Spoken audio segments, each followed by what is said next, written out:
வணக்கம் நண்பர்களே.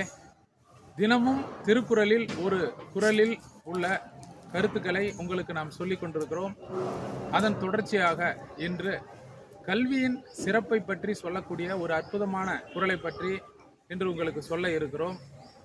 கற்க கசடர கற்பவை கற்றபின் நிற்க அதற்கு தக என்ற இந்த குறளை பற்றி இன்று உங்களுக்கு சொல்ல இருக்கிறோம்.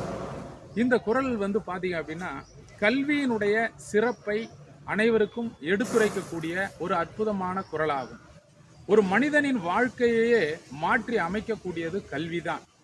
கல்வி என்ற ஒன்று ஒருவருக்கு மிக சிறப்பாக அமைந்துவிட்டால், அந்த கல்வியின் துணை கொண்டு ஒருவர் தன்னுடைய வாழ்க்கையை மிகச் சிறந்த ஒரு வரலாற்று சாதனை கொண்ட வாழ்க்கையாக மாற்றிவிடலாம் என்பதை இந்த குறள் எடுத்து கூறுகிறது.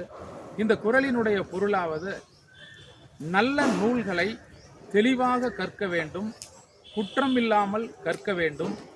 அவ்வாறு கற்ற நூல்களின் அடிப்படையில் உள்ள கருத்துக்களின் அடிப்படையில் தினமும் நாம் நம்முடைய வாழ்க்கையை அமைத்து கொள்ள வேண்டும் என்ற அற்புதமான இந்த குறளை நாம் அனைவரும் மனதில் பதிய வைத்து தினமும் ஒவ்வொருவரும் நாம் படிக்கணும்.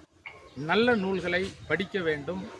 குறிப்பாக மாணவர்கள் சமூக வலைதளங்களில் அதிகமாக நேரங்களை செலவிடுவதை தவிர்த்து நல்ல நூல்களை தினமும் ஒரு பக்கம், குறைந்தபட்சம் அதிகபட்சம் உங்களால் எவ்வளவு முடிகிறதோ அவ்வளவு படியுங்கள். கல்விதான் ஒருவருக்கு அழியாத சொத்து என்பதை அனைவருக்கும் தெரிவித்துக் கொள்கிறேன். எனவே கல்வியின் சிறப்பை மனதில் பதிய வைப்போம். நம்முடைய திருக்குறளின் உள்ள நல்ல குறள்களை, கருத்துக்களை தினமும் நாம் படித்து நம்முடைய வாழ்க்கையை செம்மையாக்குவோம். நன்றி, வணக்கம் நண்பர்களே.